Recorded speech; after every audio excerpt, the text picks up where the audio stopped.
નમસ્કાર વિદ્યાર્થી મિત્રો, હું છું નાયક અનિલ સર.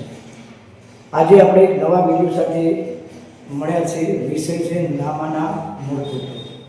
નામાના મૂળ તત્વોની અંદર વિદ્યાર્થી મિત્રો ગઈકાલે ભાગ બીજામાં ચેપ્ટર નંબર 2 તમે જોઈ શકો છો. ચેપ્ટર એટલે કે પાઠ નંબર 2, જે પાઠનું નામ હતું ઘસારાના હિસાબ. તો ગઈકાલના વિડીયોમાં ઘસારાનો આપણે પરિચય મેળવ્યો વિદ્યાર્થી મિત્રો. આજે એ ઘસારાના પરિચયમાં આપણે વ્યાખ્યા એટલે કે અર્થ ભણેલા. ત્યાર પછી ઘસારો ગણવાની પદ્ધતિઓ મેં 2 લખાવેલી. એમાં આજે આપણે આ વિડીયોમાં સીધી લીટી, જે આપણે લખાય સીધી લીટી કે સરખા આપવાની પદ્ધતિ, એની આપણે સમજૂતી લેવાની છે. તો આ સરખા આપવાની પદ્ધતિની અંદર કેવી રીતે ઘસારો ગણવાનો, અર્થ શું છે, વ્યાખ્યા શું છે, એનું આપણે અહીંયા સમજવાનું છે. આ પદ્ધતિ પરીક્ષા માટે મોસ્ટ ટાઈમ છે વિદ્યાર્થી મિત્રો. ત્યાર પછીની જે પદ્ધતિ છે જેનું નામ છે ઘટતી જતી બાકીની પદ્ધતિ, એ પણ આપણે નેક્સ્ટ વિડીયોમાં સમજાવીશું. પણ અત્યારે આ સરખા આપવાની પદ્ધતિ એટલે કે સીધી લીટીની પદ્ધતિનું આપણે સમજીશું. તો ચાલો વિદ્યાર્થી મિત્રો આપણે શરૂઆત કરીએ ઘસારા હિસાબોની અંદર. ગઈકાલના વિડીયોમાં આપણે ઘસારાનો પરિચય, વ્યાખ્યા અને એની 2 પદ્ધતિઓ આપણે લખાવેલી હતી. આજે આપણે એ 2 પદ્ધતિઓમાંથી એક પદ્ધતિ આપણે સમજૂતી આપી દઈએ. તો અહીંયા સીધી લીટી કે સરખા આપવાની પદ્ધતિ પહેલા તો કોને કહેવાય વિદ્યાર્થી મિત્રો? તો એ અર્થ છે મિલકતની પડતર કિંમતમાંથી તેની ભંગાર કિંમત. યાદ રાખજો વિદ્યાર્થી મિત્રો, સરખા આપવાની પદ્ધતિ કે સીધી લીટીની પદ્ધતિ બંને એક જ નામ છે. તો એની પડતર કિંમત એટલે પડતર કિંમતનું એક એક્ઝામ્પલ આપું તમને. માનો કે કોઈ મોબાઈલ તમે ખરીદ્યો હોય કે કોઈ ગાડી ખરીદી હોય. માનો કે ગાડીની કિંમત છે 5 લાખ. હવે એ 5 લાખની અંદર તમે ઓન રોડ બધું કમ્પ્લીટ કરી અને 5 લાખમાં ગાડી ખરીદી. હવે એની અંદર એસેસરીની વાત આવે. એસેસરી સીટ કવર છે, બીજું કંઈ તમે ટેપ છે, રેકોર્ડિંગ છે, આ બધું નાખવું હોય એટલે તમારે એક્સ્ટ્રા ખર્ચ થાય. તો મેઇન કિંમત 5 લાખ છે. માનો કે 30,000 નું તમે એ એસેસરી કરાવો તો 5 લાખ ગાડીની કિંમત, એની અંદર ખર્ચ ઉમેરો એટલે 5 લાખ અને 30,000 માં તમારી ગાડી પડી કહેવાય. એ પડી કહેવાય, એનું નામ પડ્યું તમારી પડતર કિંમત વિદ્યાર્થી મિત્રો. તો મિલકતની પડતર કિંમતમાંથી તેની ભંગાર કિંમત, યાર સ્ક્રેપ વેલ્યુ અહીંયા આપણે સૂત્રમાં બતાવીશું. સ્ક્રેપ વેલ્યુ, સ્ક્રેપ એટલે તૂટી જવું. એ તૂટેલી કિંમતને, કિંમત એટલે ભંગાર કિંમતને એ બાદ કરી, તો યાદ રાખજો અહીં મેં સૂત્ર લખ્યું છે. સૂત્ર પ્રમાણે વ્યાખ્યા થશે. તો મિલકતની પડતર કિંમત એટલે સી છે. સી નો મતલબ થાય પડતર કિંમત, જેને કોસ્ટ પ્રાઇસ કહેવામાં આવે છે. કોસ્ટ એટલે પડતર કહેવામાં આવે છે. ફરીથી એક વખત જોઈ લઈશું. જો સૂત્ર આવડશે મિત્રો તો વ્યાખ્યા આવડશે, વ્યાખ્યા આવડશે તો સૂત્ર આવડશે. તો અહીંયા ધ્યાન આપજો, મિલકતની પડતર કિંમતમાંથી તેની ભંગાર કિંમત બાદ કરી, મિલકતની પડતર કિંમતમાંથી તેની ભંગાર કિંમત બાદ કરી તેને ઉપયોગી આયુષ વર્ષ વડે ભાગતા. ઉપયોગી આયુષ એટલે n એટલે number of years of usable lifes કહેવામાં આવે છે. એટલે n બરાબર ઉપયોગી આયુષ વર્ષ માનવાનું તમારે. તો ઉપયોગી આયુષ વર્ષ વડે ભાગતા જે રકમ મળે તેને સરખા આપવાની પદ્ધતિ કહે છે વિદ્યાર્થી મિત્રો.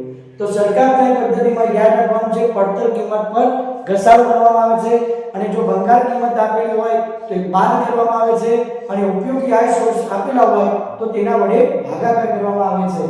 ત્યાર પછી આ પદ્ધતિનું બીજું નામ જે આપણે અહીંયા લખેલું છે, ફરીથી મેં લખેલું છે, આ પદ્ધતિને સીધી લીટીની પદ્ધતિ તરીકે પણ ઓળખવામાં આવે છે વિદ્યાર્થી મિત્રો. સરખા આપવાની પદ્ધતિમાં એક સરખો ઘસારો રાખવામાં આવે છે. એનું નામ જ પડ્યું છે સીધી લીટીની પદ્ધતિ અથવા સરખા આપવાની પદ્ધતિ કહેવામાં આવે છે. આ પદ્ધતિમાં દર વર્ષે ઘસારો એક સરખો ગણવામાં આવે છે. દર વર્ષે એક સરખો ઘસારો ગણવામાં આવે છે. હવે આ પદ્ધતિમાં સરખા આપવાની પદ્ધતિમાં જો ઘસારો ગણવો હોય તમારે તો એક સૂત્ર યાદ રાખવું પડશે વિદ્યાર્થી મિત્રો. એક સૂત્ર યાદ રાખવું પડશે. એ સૂત્ર અમે નીચે લખ્યું છે. તો D બરાબર C માઈનસ n, D બરાબર C માઈનસ S ભાગ્યા n. ફરી એકવાર બોલું, D બરાબર C માઈનસ S ભાગ્યા n. એનું મેં ઇન્ટ્રોડક્શન નીચે આપ્યું છે. તો D ને ડિપ્રિકેશન્સ કહેવામાં આવે છે અંગ્રેજીમાં. યાદ રાખો ડિપ્રિકેશન્સ એટલે કે ઘસારો, તો ઘસારાનો ડી લીધવામાં આવે છે, ડિફ્રેક્શનનો ઘસારો કહેવામાં આવે છે, એનો પહેલો ડી અહીંયા એક શબ્દ લેવામાં આવ્યો છે. એના પછી સી ની વાત કરીએ તો સી બરાબર પડતર કિંમત, ગુજરાતી તેનું નામ થાય છે, પણ એને અંગ્રેજીમાં બોલે તો કોસ્ટ પ્રાઇસ બોલવામાં આવે છે કે પડતર કિંમત. તો વિદ્યાર્થી મિત્રો યાદ રાખજો, સૂત્રમાં જે શબ્દો મૂકેલા છે તો ડી એટલે depreciations is equal to cost minus scrap by N. આ એક સૂત્ર છે. ફરી એક વખત ડી નો મતલબ થશે ઘસારો, ઘસારાને અંગ્રેજીમાં બોલવામાં આવે છે ડિપ્રિકેશન્સ એન્ડ ડિપ્રિકેશન્સ. તો depreciation of D is equal to ઘસારો કહેવામાં આવશે, સી એટલે કોસ્ટ નો સી લેવામાં આવે છે એટલે કે પડતર કિંમત કહેવામાં આવશે, એસ એટલે સ્ક્રેપ વેલ્યુ, સ્ક્રેપ એટલે તૂટી જવું, ભંગાર થઈ જવું, એને ભંગાર કિંમત કહેવામાં આવે છે, વેલ્યુ એટલે કિંમત કહેવામાં આવે છે. તો સ્ક્રેપ એટલે તૂટી જવું, ભંગાર થઈ જવું. n બરાબર ઉપયોગી આઇસોટોપની સંખ્યા, ઉપયોગી આઇસોટોપની સંખ્યા જે આપી હોય n બરાબર એ તમારા ઉપયોગી આઇસોટોપ શબ્દોમાં દાખલામાં તમારે કમ્પ્લીટ ટુ આયુષ્ય ઉપયોગી લખેલું થશે, તો એ આંકડો હશે વર્ષનો, એ અહીંયા મૂકી દેવામાં આવે છે વિદ્યાર્થી મિત્રો. તો આજે આપણે ઘસારાના હિસાબો ચેપ્ટર નંબર 2 ની અંદર ઘસારો કરવાની પદ્ધતિની સમજૂતી, એમાં પ્રથમ પદ્ધતિની મેં અહીંયા સમજૂતી કરી છે. આ પદ્ધતિમાં દર વર્ષે ઘસારો એક સરખો જ રાખવામાં આવે છે. આ પદ્ધતિમાં ઘસારો દર વર્ષે એક સરખો જ રાખવામાં આવે છે કે આવે છે. તો વિદ્યાર્થી મિત્રો આ પદ્ધતિને સીધી પદ્ધતિ તરીકે પણ ઓળખવામાં આવે છે.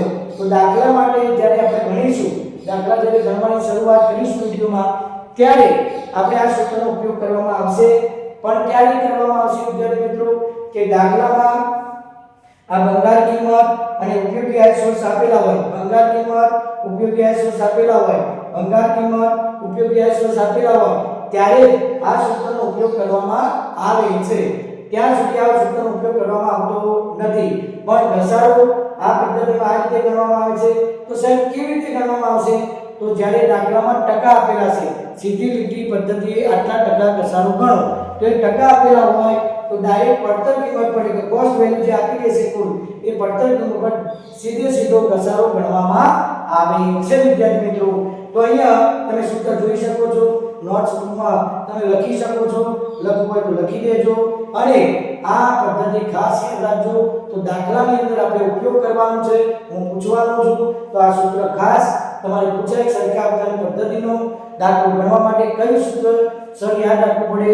તો અહીંયા મેં સૂત્ર લખેલું છે ડી બરાબર ડિપ્રિકેશન્સ. યાદ રાખજો, ડિપ્રિકેશન ઘસારાને અંગ્રેજીમાં ડિપ્રિકેશન્સ કહેવામાં આવે છે.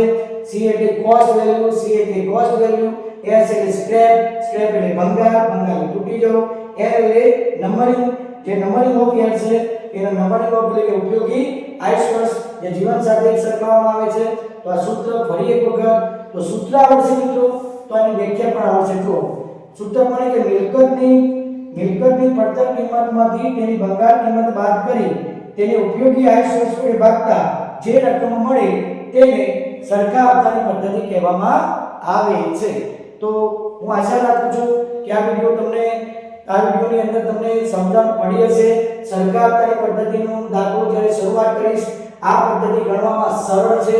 એનું કારણ છે કે દર વર્ષે ઘસારો એક સરખો રહે છે, સીધો રહે છે, એટલા માટે નામ પડ્યું સીધી લીટીની અથવા સરખા આપવાની પદ્ધતિ કહેવામાં આવે છે વિદ્યાર્થી મિત્રો. એટલું યાદ રાખવાનું છે કે સરખા આપવાની પદ્ધતિમાં કોના ઉપર ઘસારો ગણવામાં આવે છે? તો પડતર કિંમત પર ઘસારો ગણવામાં આવે છે. પડતર કિંમત પર ઘસારો ગણવામાં આવે છે. કોઈ તમને પ્રશ્ન કરે કે પૂછે કે ભાઈ સીધી લીટીની પદ્ધતિમાં કોના પર ઘસારો ગણવામાં આવે છે? તો મિલકતની પડતર કિંમત પર જ ઘસારો ગણવામાં આવે છે. પણ ભંગાર કિંમત અને ઉપયોગી આઇસોટોપ આપેલા હોય તો આપણું સૂત્ર D બરાબર C - S ભાગ્યા n નો ઉપયોગ કરી તમે ઘસારો લાવી શકશો.